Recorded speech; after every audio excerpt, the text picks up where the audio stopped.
धारावाहिक अपने समय का लोकप्रिय धारावाहिक जिसने इतिहास रचा, जिसमें कि और इसी धारावाहिक में सीता की भूमिका में आप मिले दीपिका चिखलिया जी से, और आज हम मुलाकात आपसे करवा रहे हैं इनकी। श्रोताओं, वर्तमान परिदृश्य में वैश्विक महामारी का दौर है और सब परेशान हैं, और ऐसे में सब प्रसारण यानी कि खास तौर से सूचना एवं जनसंपर्क के माध्यम से हम प्रसार भारती ने कोशिश की कि हम अपने जो घर में बैठे हुए हैं श्रोता हैं, दर्शक हैं, उन्हें बांध सकें, उन्हें कुछ ऐसा अच्छा मनोरंजन करें उनका, ताकि जो घर में रहने की बात है उसमें वो परेशान ना हो, उनका मन परेशान ना हो। इसीलिए रामायण सीरियल पुनः शुरू किया गया, धारावाहिक पुनः शुरू किया गया, और उसमें बहुत सारे जो पात्र हैं, उसमें मुख्य पात्रों की अगर हम बात करें तो सीता का पात्र हम सब के दिलों में बसा हुआ है, और इसको बखूबी निभाया दीपिका चिखलिया जी ने। तो आज हम बात कर रहे हैं दीपिका चिखलिया जी से। नमस्कार। नमस्कार दीपिका जी, अभी जो ये हमारी संस्कृति है, हमारे संस्कारों को एक तरह से पुनर्जीवित करने की बात है, तो ये पुनः शुरू हुआ, सूचना एवं प्रसारण मंत्रालय ने पहल की और प्रसार भारती इसे लेकर आया। तो आपको क्या लगता है कि कितना आज की पीढ़ी जो है उसको सीख पाएगी, समझ पाएगी, या उसको आत्मसात कर पाएगी?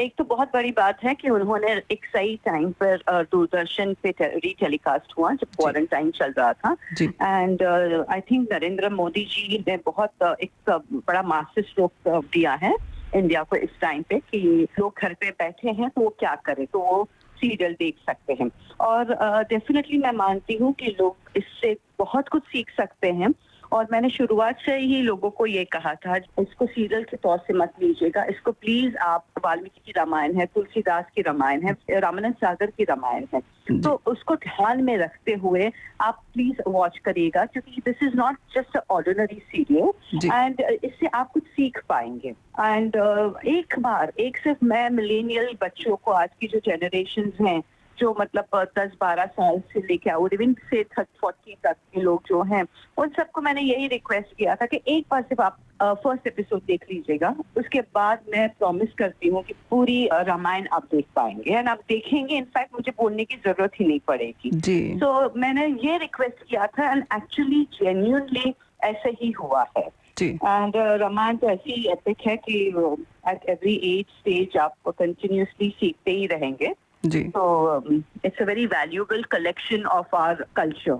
जी हाँ, ये बहुत अच्छी बात है कि हमारी संस्कृति का बहुत ही अमूल्य धरोहर है ये, और बहुत अच्छी बात आपने कही कि उसमें जो पूरा शोध कार्य किया गया, कंबक रामायण और जैसे कि वाल्मीकि रामायण, तुलसीकृत रामायण जो है, उन सब का इतना सुंदर समावेश है, उन सब चीज को लेकर अच्छी अच्छी चीजों को लिया गया है।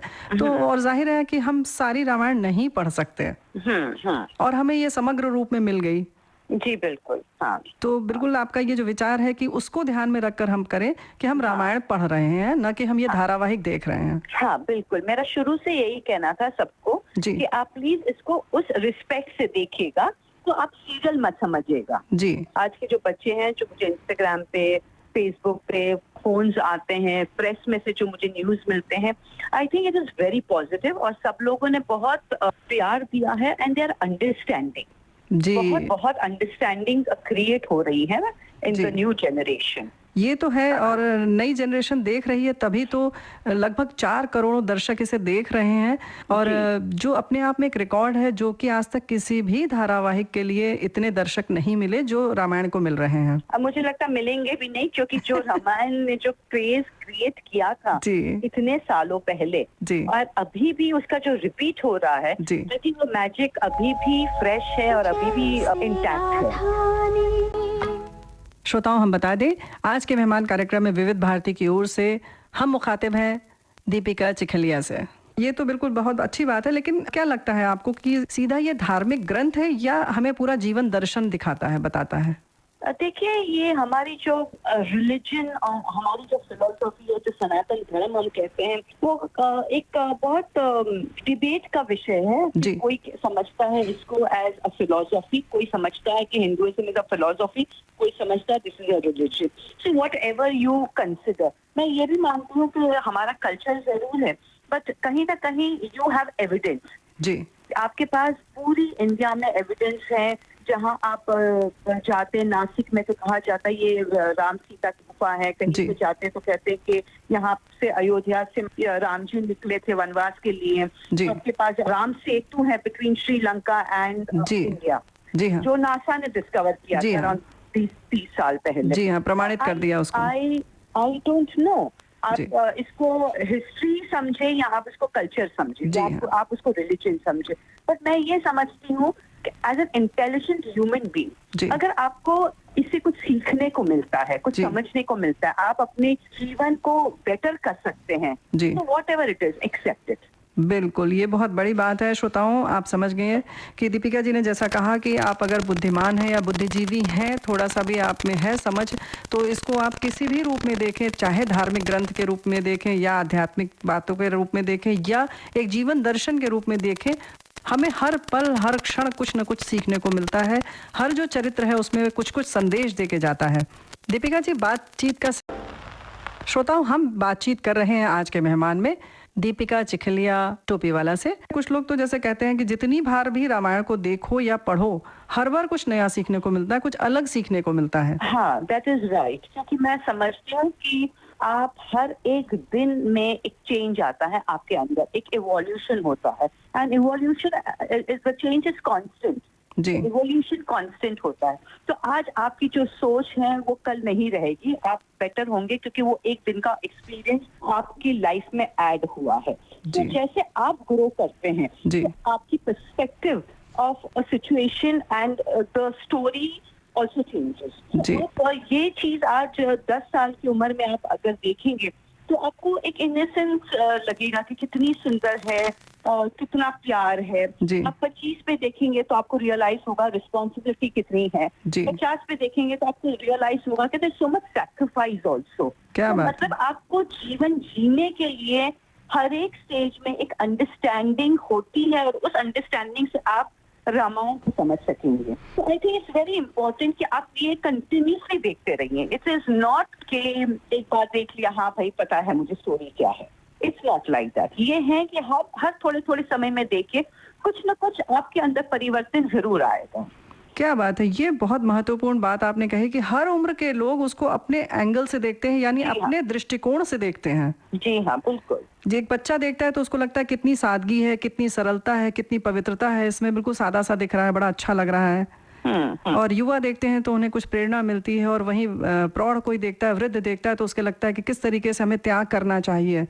या भाई देखता है तो किस तरह से देखता है कि भरत की तरह भाई होना चाहिए, जो कि सिर्फ राम ने कह दिया तो कह दिया, उसके आगे पीछे कोई भी इफ एंड बट लगाने की जरूरत ही नहीं है। हाँ, ये सब बहुत माइन्यूट चीजें हैं, और हमारे जो कल्चर है it is not street forward, it's got lot of depth.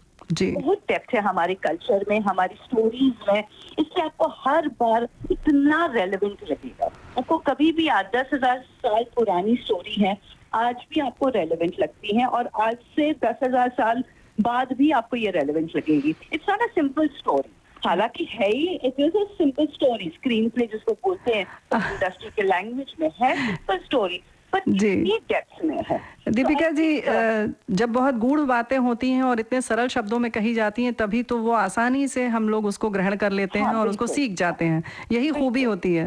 बस आपका ये मेन मुद्दा था, सभी इसके साथ कनेक्ट हो पाएंगे। जी, ये नहीं होना चाहिए कि भाई हमारे सर के ऊपर से निकल गई बात। जी, सो आई थिंक आज भी सभी लोग they are getting connected to it। बिल्कुल सही है, बिल्कुल सही बात है। ये लगता है कि हमारे आसपास ही की घटनाएं चल रही हैं। श्रोताओं, हम बातचीत कर रहे हैं आज के मेहमान में दीपिका चिखलिया टोपीवाला से। क्योंकि रामानंद सागर जी का आपने जिक्र किया, तो हम ये जानना चाहते हैं कि उनके और क्या विचार हैं जो आप यहाँ पर साझा करना चाहेंगी। सागर साहब, जिनको हम पापा जी कहते थे, जी, बहुत स्पिरिचुअल इंसान थे। वो क्रिएटिव थे, बहुत ग्रेट राइटर थे, बहुत अच्छे डायरेक्टर थे, पर उसके साथ साथ स्पिरिचुअल बहुत थे। जैसे हम लोग जब भी फ्लाइट लेते थे, फ्लाइट जैसे ऊपर टेक ऑफ होती थी, वो 10-15 मिनट एब्सोल्युटली मेडिटेशन में चले जाते थे। सो उनके मतलब मैंने बहुत नजदीकी से उनको मतलब देखा है, स्टडी किया है, क्योंकि मुझे ये लगता था कि he is a bundle of knowledge and wisdom, and I get very attracted to spirituality. मैं बहुत अट्रैक्ट होती हूँ ये सब चीजों से, मुझे बहुत पसंद है। तो मैं बहुत उनके साथ मैंने बातें शेयर की हैं, एंड आई थिंक उनका हमेशा से यही रहा है कि ये रामायण, मैं सिर्फ पोस्टमैन का काम कर रहा हूँ, ये अपने आप बन रही है। मेरे पास वर्ड्स आ रहे हैं, मैं जो मैं सीन्स लिख रहा हूँ, मुझे कोई डिक्टेट कर रहा है, मैं लिख रहा हूँ, ये सब आपके सामने आ रहा है and I am just doing a postman's job. So I think उन्होंने जो किया it's a huge contribution to Indian people जी एंड आवर कल्चर। जी बिल्कुल, ये बहुत बड़ी बात है। और ये जैसे कहते हैं ना कि जब वृक्ष ज़्यादा फलदार हो जाते हैं तो झुक जाते हैं, ये रामानंद सागर जी के व्यक्तित्व की बातों से ऐसा लग रहा है। क्योंकि ये बहुत बड़ी बात है कि इतना बड़ा काम करके आप जो कह रही हैं कि इतना बड़ा जो उनका योगदान है इस संस्कृति के लिए, हमारे देश के धारावाहिक की बात कर लें या जन जन तक पहुंचने की बात कर लें, जो इनका योगदान है उसको उन्होंने इतनी सरलता से लिया कि हम सिर्फ एक माध्यम है, एक डाकिये के तौर पर काम कर रहे हैं जो बातों को पहुंचा रहे हैं जनता तक। जी बिल्कुल। क्या बात है।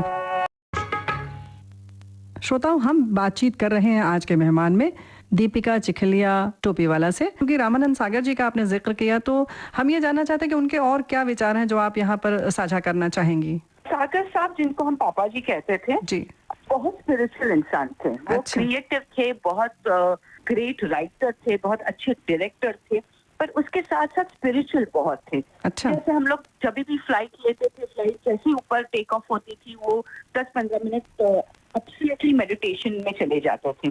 सो उनके मतलब मैंने बहुत नजदीकी से उनको मतलब देखा है, स्टडी किया है, क्योंकि मुझे ये लगता था कि he is a bundle of knowledge and wisdom and I get very attracted to spirituality. मैं बहुत अट्रैक्ट होती हूँ ये सब चीजों से, मुझे बहुत पसंद है।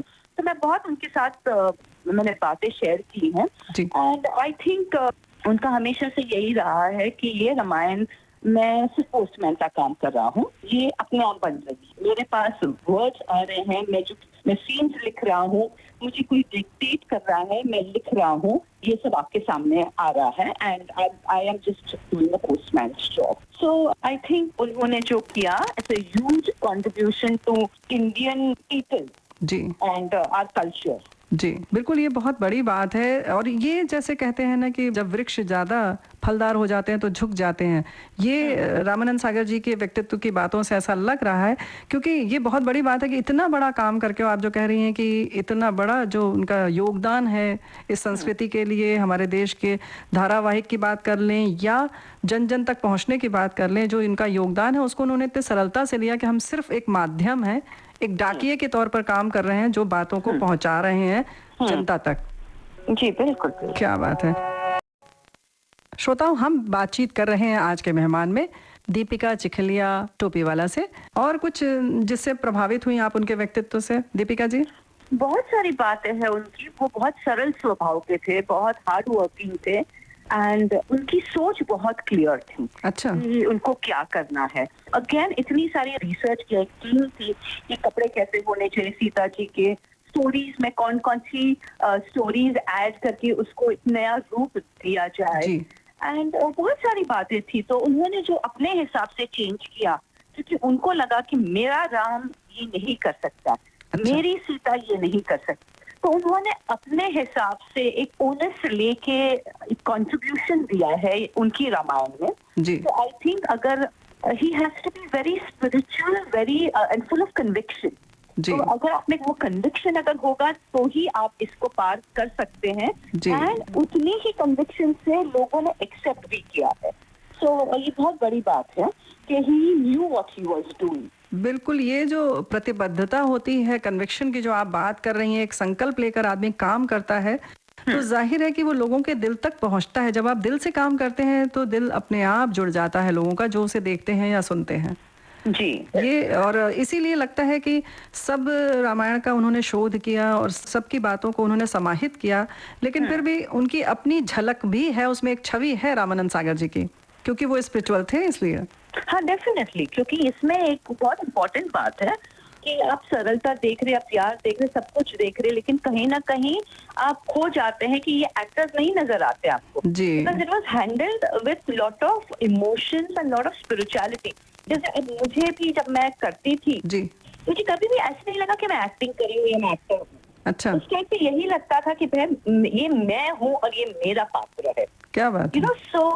सो ये एक कंप्लीट जो 3-4 साल हम लोगों ने जो काम किया है, वो कहीं पे भी हम लोगों ने अपने आप को एक्टर समझ के काम नहीं किया है। ओह, बहुत बहुत अलग किस्म का अप्रोच रहा। अनुभव रहा जी। हाँ। तो फिर यहीं पर ये जानना चाहते हैं, जो इतनी स्पिरिचुअलिटी की बात हो रही है, तो क्या उस वक्त सामान्य जीवन में भी कुछ खान पान या रहन सहन में कोई परिवर्तन आपने खुद महसूस किया कि करना पड़ा, या कुछ रामानंद सागर जी की ओर से आग्रह था? कि हमारे यहाँ पे तो पहलवान सब काम कर रहे थे जी। तो दारा सिंह जी, सुग्रीव जी, ये सब पहलवान थे, एक्चुअल रेसलर्स थे, तो उनको तो मतलब 2-3 डजन एग्स चाहिए होते थे जी। तो मतलब, लेकिन इट वाज नॉट अलाउड, मतलब वैसे भी रामायण के सेट में नॉनवेज वाज नॉट अलाउड। अच्छा। तो वो लोग को भी बाहर से मंगाना पड़ता था और बाहर वो लोग खा लेते थे, you know, kind of a thing, क्योंकि उनको तो अपनी बॉडी मेंटेन करनी पड़ती है। जी, उनकी तो दवा थी, मेडिसिन होती, उनके लिए तो दवाई है। जी जी। तो उस हिसाब से तो खान पीन में यस, ये सब परिवर्तन लोगों ने किया है। And we had no nonveg and बहुत हैप्पी माहौल रहा। मैं ये समझती हूँ सबसे बड़ी बात स्पिरिचुअलिटी की इज पॉजिटिविटी। तो अगर एक बेसिक चीज आप अगर समझ जाए स्पिरिचुअलिटी क्या जो मेन कंसेप्ट है जी, so then I think you have understood and you are very close to life. And वो है happiness and positivity which was very big on our sets. मतलब कभी झगड़ा नहीं हुआ, अच्छा, कभी कोई नाराज नहीं हुआ, कभी कोई बीमार नहीं हुआ। तो मतलब 4.5 साल में मुझे एक्चुअली किसी ने पूछा तो आप झगड़े बताइए, आप ये बताइए कौन बीमार हुआ। तब मैंने पिछली बातें याद की, मैंने कहा ये इतने सालों में कोई बीमार नहीं हुआ, मतलब नॉर्मल, कभी कोई किसी के साथ झगड़ा नहीं हुआ। 200 आदमी की यूनिट थी, अच्छा, तो कोई नाराज नहीं हुआ, तो मतलब जस्ट फिनोमिनल, क्योंकि इतनी पॉजिटिविटी थी, इतनी हंसी मजाक, सब खुश रहते थे, तो सब कुछ बहुत अच्छा था। वाह, ये बहुत बड़ी बात है, यानी कि 200 लोगों की आपकी यूनिट हो और 3, साढ़े 3, 4 साल तक काम एक साथ करें, उसके साथ झगड़ा नहीं हुआ, आपने जैसे बताया, और आपने फिर याद किया कि कोई बीमार नहीं पड़ा। ये बहुत अच्छी बात है। ये सकारात्मक सोच और एक तरह से जो आप खुश रहने की बात कर रही हैं, वो उन्हीं सब कारणों से था।